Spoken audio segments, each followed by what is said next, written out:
Hey, it's me, Unapologetically T, and I'm back with some teas and her thoughts. Um, reflection has been such a lifesaver for me throughout life.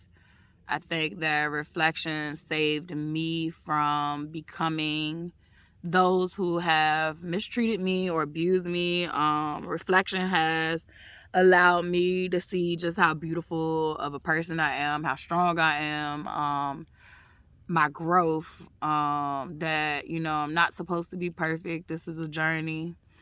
So reflection has definitely been a big, big, big, big, big component of my life. And while I think I am still not in a state where I am, I guess, completely lost. And I say certain words certain ways for certain people, but take it how you want to take it. Because are we ever really lost? Or are we where we supposed to be? So, yeah. And that's one of the things, too, is radical acceptance. Very hard thing to do, right? But once you get it, it's a good thing for you. So, I'm pretty much at this point in life where I have told a lot of pretty harsh stories, and I still have like so many more. I can't even smile about that because it's so sad.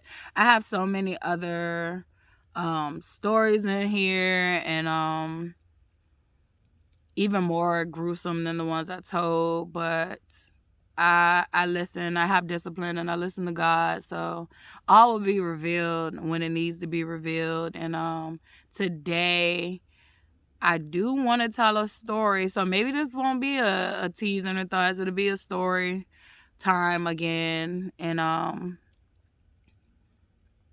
yeah. So this story time, I guess, I'll make this a story time. This story time is another situation that involves sexual assault. So trigger warning.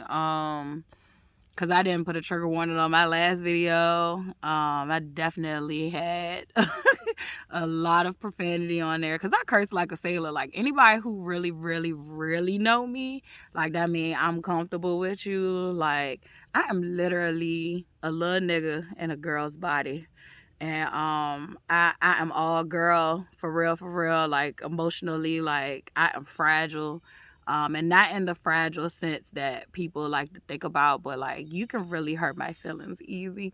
However, I'm hard as a bitch though. Like, so in other ways, like, but like, literally, I am a mix of, I like to call me a I'm like a gentle thug. I'm a gentle thug. That's thug life. And for you who don't know what thug life means, Tupac, he left that for the people who actually, like, literally, really was his fan. Like, and if anybody knows me from childhood, Tupac was my husband. Like, at 4 or 5 years old, when I heard his first song, Tupac was my husband. That man and me was gonna get married. When he died, I was devastated. I was devastated because I was like, that was supposed to be my hood ass husband. He was like an activist, and like, he came from the Black Panther Party, and he talked that shit. And it's amazing. Like, at 4 years old, like, my consciousness is like, most people heard gangsta rap, and all I heard was liberate the people. Like, period, point blank. And thug life meant, if you looked at his tattoo, there were literally period marks, which made that an acronym. So each letter stood for something. And thug life basically meant the hate you give little infants fucks everybody. And how true is that? How true is that?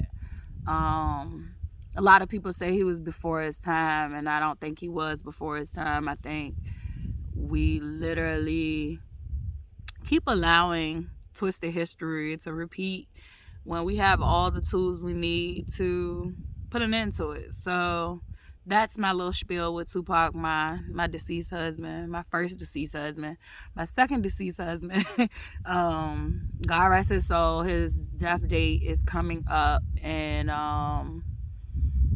this month, and I have been, managing that well. This is the first time I've ever grieved anybody. Out of all the deaths I experienced since childhood, I think, I've been to a lot of funerals since I was a child, and but out of all the deaths I experienced, that one by far, I could not run from grief. I could not run from myself. I couldn't run from what I needed to heal or fix. What I did learn is that death comes with a certain amount of, I think you're supposed to learn something from it. No one really taught me growing up, like, okay, someone dies, like, this is the grieving cycle and this is how it's gonna go. No one ever taught me that. And typically what I did was just like, you passed away, I have a little bit of sadness for you, but I'm a step over top of that, and I'm gonna keep going. I'm gonna fill my time and my space. That's why I was a workaholic so much. Like, I did so much. I was so high functional because, like, to sit in silence and to sit with self, I had to deal with all that bullshit. And if you've been paying attention, there's been a lot of bullshit in my life that, like, it would have been hard to kind of sit with that before I was ready to. It might would have crashed my damn system. It almost tried to crash my system this go around, but built from a cloth and not a napkin. So Dante used to say that shit. Like, the problem is, some of you niggas ain't built from cloth. Y'all built from napkins. And I used to be like, that shit is so sweet. Like, that shit go hard. So now that he's passed, I'm gonna take that. I'm gonna take that one from him. I've earned it. It's our terms. That shit made me think about, like, we used to have, like, the business together, which it didn't, like, get off the ground much, but we called that shit beige dreams, because one of my friends was like, oh, when y'all get married, like, you're white, your last name white, his last name is brown. When y'all merge together, y'all gonna be the beige family. So, like, we literally created a business called Beige Dreams. And so, like, yeah, like, I think about, like, the happy parts, and I also think about the tough stuff too.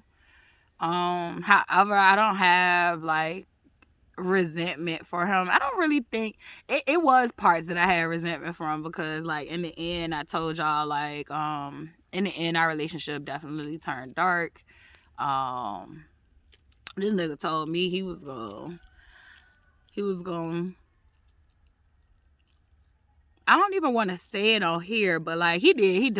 I mean, it's just truth telling. So I'll just be my frank and honest self. But, like, in the end, when I had left, he told me he was gonna shoot me in my head, and I knew I couldn't tell, like, family and friends, because I know my family and friends, and they would have taken things into their own hands. So I tried to do it the best way possible, and, like, I cared about him too, so I really didn't want him to perish in that way, if you catch my drift. So a lot of traffic today, but so I definitely realized with this grief, it was all about Latifah needed to learn to love. Latifah, which I never was taught. I guess this is teasing the thoughts, and I'll just do like I did the other day. I would do story time, and then I'll just finish teasing the thoughts. But yeah, so I had to learn to love myself, and I had never been taught how to love myself. I think my mom came from such an abusive family. Um, and she always told me her story, told me her pain, but she never cared about what I went through, or even to this day, like if I bring up what I went through, like she acts as if it's nothing. Um, so I basically grew up when things would happen to me, it was nothing. Like for instance, I told the story about how my aunt watched me be pinned underneath the go-kart, and literally let me stay in the house with that third degree burn, that basically, like when I was the age I was at, like now the burn doesn't cover my whole leg, but when I was the age that it happened, like it was from the back of my knee all the way down to my basically my bottom of my ankle. And so it was basically like my whole leg, and like the tire was just like literally the tire, it was like a friction burn, because the tire was spinning. So I had weight on me, plus I was being burned alive. And she let me sit in that house with no medical treatment. She did not call my mom, and I begged for her to call my mom, because as a kid, you know, your mom make you feel better. Your fucking head could be off your shoulders. To have your mom around made you feel better. But she did not do anything. And you know, like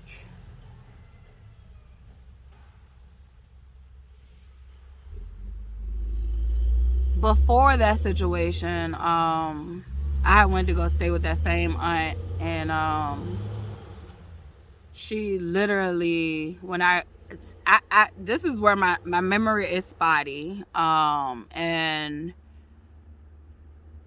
I don't remember her doing it, but I remember that it happened. And this is one of the situations my mom also remember as well. So I had stayed with her. I don't remember me staying with her. I just remember being back at home. And when I got back at home, my scalp, piece of my scalp was missing. Like, and I can't make this shit up. Like, I really, really cannot make up this shit. Like, there was like a whole like scalp, my hair plus a chunk of my scalp missing. It wasn't like a huge piece, but it was a big enough piece that my mom saw it, and you know, like she asked me, like, you know, what happened to you? And I told her nothing that happened to me, which is what I remembered. However, apparently something happened to me, and this is probably going to be a message to parents who have family members that don't like you. If you have family members that don't like you, please don't send your children with them. I'm going to say this one more time. Come a little closer. If you have family members that don't like you, excuse me, if you have family members that don't like you, don't send your child to their house. Do not allow those family members to watch your children, because your children are getting abused, period, point blank. And we talked about this again, and I was like, I do know, I remember the go-kart situation, because I probably was a little bit older, but I couldn't really remember what happened with the scalp issue. However, now that I'm grown, I'm like, this bitch scalped a Native American. Like, this bitch is crazy. So I'm wondering now, like, what kind of magic was she into, and who is she trying to worship? Because she act like she worshiped God, but I'm not quite sure which God she thinks she worshiping, but she's sadly mistaken.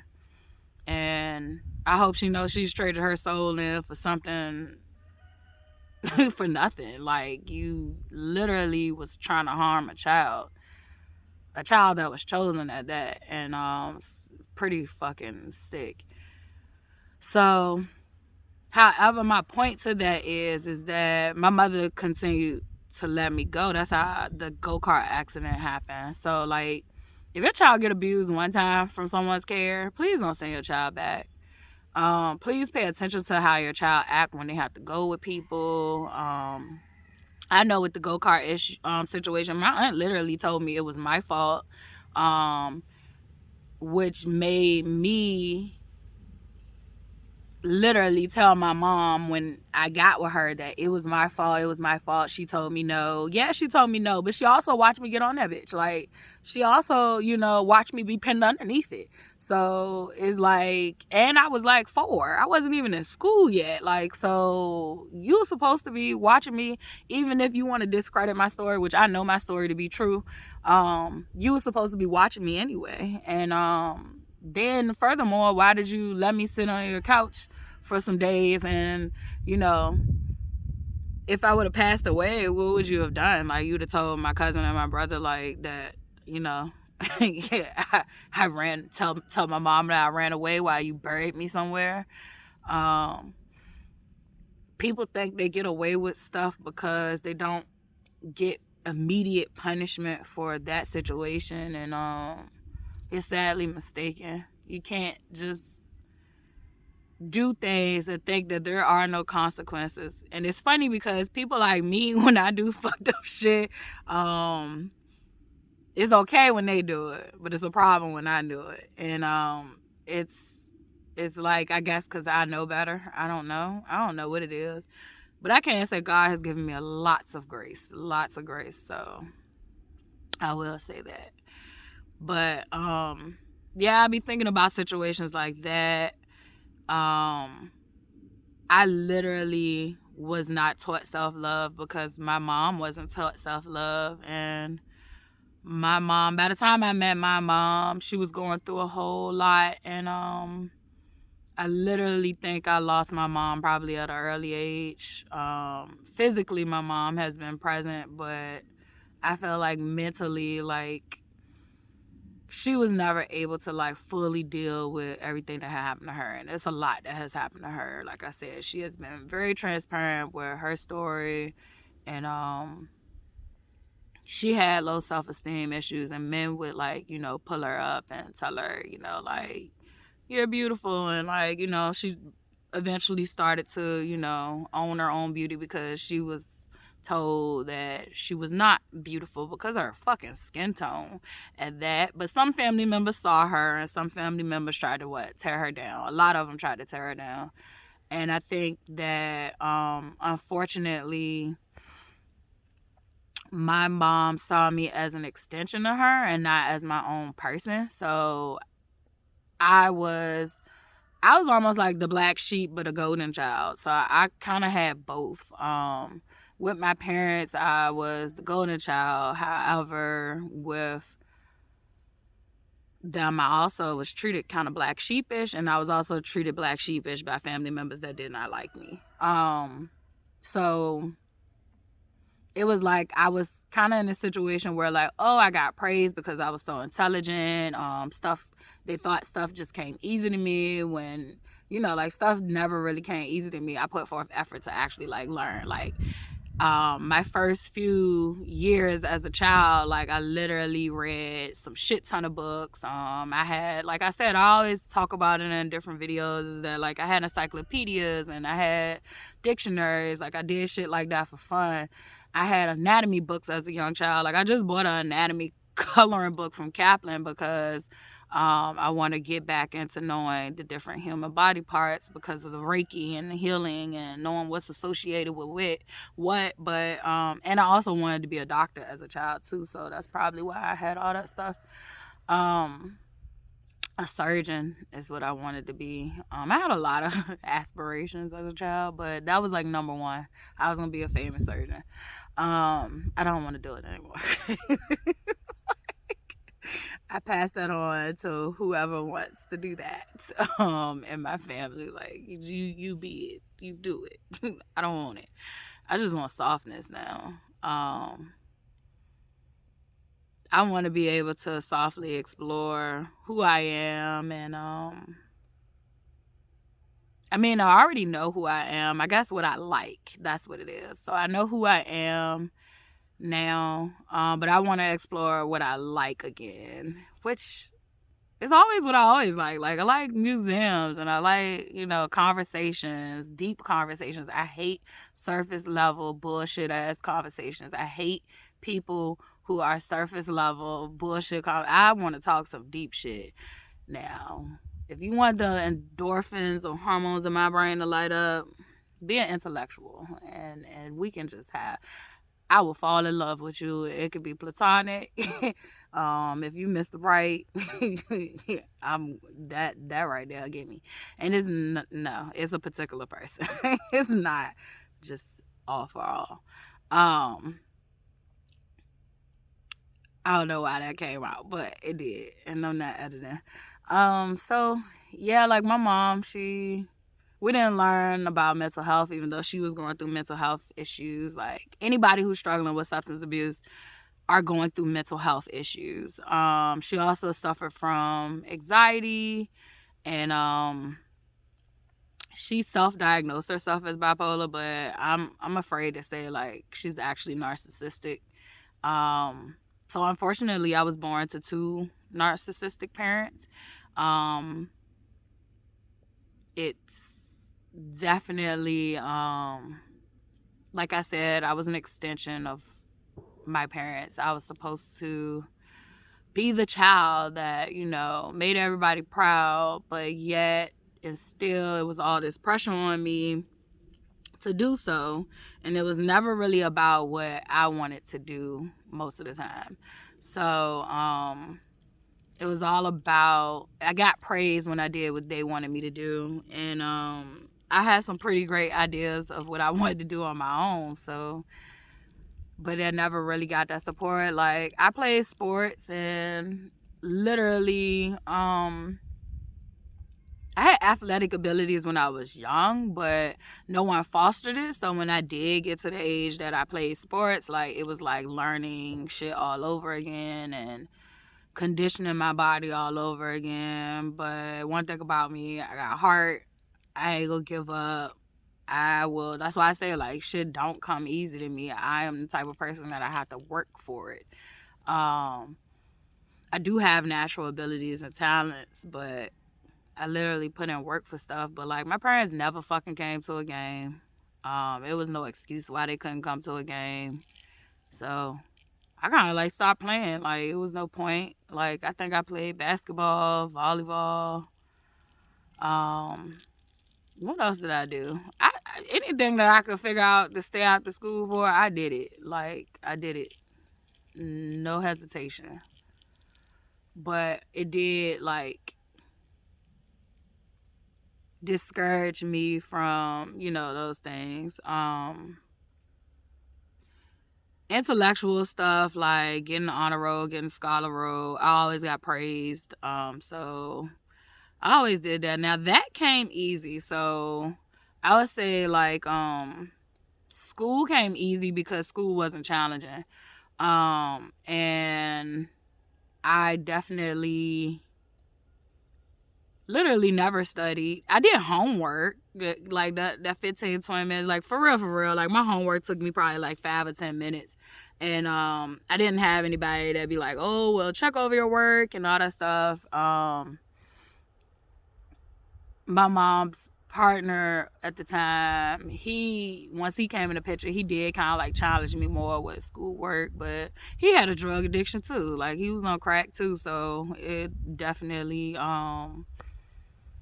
was never a consistent home environment or any of that stuff. So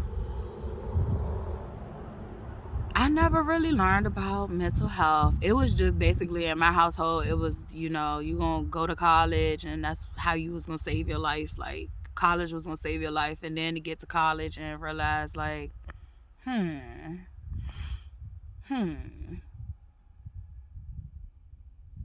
got these degrees, and, like, they paying me phone call center job. Like, no disrespect to y'all, but, like, I was getting paid the same amount of money that somebody in a call center could make. I was getting paid the same amount of money. Shit, I was getting paid less than the goddamn garbage truck driver. And the garbage truck driver is definitely, they need to pay y'all more, but that's the point. Like, they need to pay all of us more. And so that was a big heartbreak. I feel like too, that was a big reason. Dante was wilding in, but that was a big reason I ended up having a nervous breakdown, because I felt like, everything in life I was told was wrong. I'm failing in my career. I'm failing, and I really wasn't even failing in my career, but the people higher up at my job tried to make me feel like I was a failure, like tried to destroy every situation I went into. It was like everybody just wanted to destroy me, and I tried very hard not to complain about it, because I always had this motto, like, if it's everybody else, then it's you. And unfortunately for my situation, it literally was, people were hating. Like, people literally were fucking hating on me, and it wasn't me. They hated me because of, they saw me and I couldn't see myself. And I never carried myself as like I was better than somebody else, I'm smarter than somebody else. If anybody fucking know me, I treat people, I want to be treated normal, so I treat people normal. Like, I treat you the way I want to be treated. I praise people, uplift them. I don't give a fuck if you got a million things wrong about you. I'm gonna find one good thing about you. Like, that's just my gift.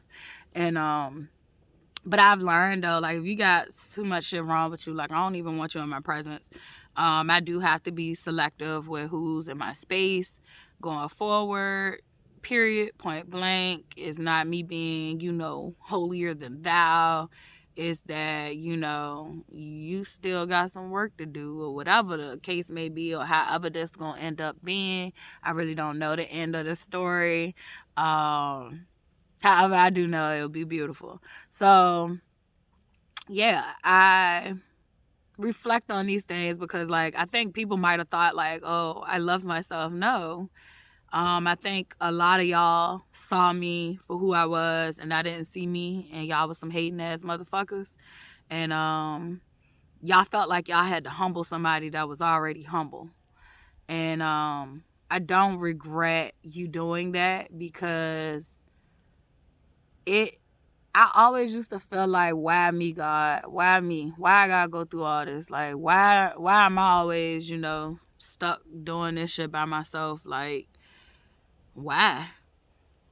Number one, I want to say, like, even if there's nobody around, I'm never by myself. I have a whole solid team that protects me. I walk with God. I walk with Jesus. I walk with these animals. I walk with this earth. I walk with everything that is from God. So I'm never really alone, even when I'm alone. That's number one. Number two is, that one's powerful. Number one is powerful. So I gotta give thanks. Thank y'all. And thank you, God. Number two is, when you're one of the people that, it's so cliche though, like, but when you one of the people that God gives his toughest battles to, and you getting these toughest battles repeatedly, you getting different tough ass battles, I feel like God is almost saying that, like, I want to use you. I want to use you as a testimony, as a story, as an example. Like, I would say example would be the best way. I want to use you to let people know that they too can get through these things. They too can overcome and still be themselves. It's also too to help others. Like, that's what I always did with my trials and tribulations. I always try to help others. Now, the tricky thing about being a helper and growing up in a household with addiction and narcissistic people is you tend to be a people pleaser. So you have to be careful about who you help. And that's one of the things that I had to learn for self-love, is that you help somebody once and they show you who the fuck they is, you go on about your business. Your mission is over. You were their blessing. They fucked it and fumbled it. Carry on. God will send them somebody else. It's like when they say God send the boat, the plane, the ship, and all that stuff. Like, And he asked you why you didn't get on. It's like you was waiting for him to appear, but it's like the help was already being given to you. So allow them to, figure that out with the next person, or if it take, the next person and the next person. But don't miss your bus for nobody. So that's where I really am at. Like, I am at a space where I have learned to protect my peace for the most part. Like, I'm not perfect at that shit, and but I'm like a lot better.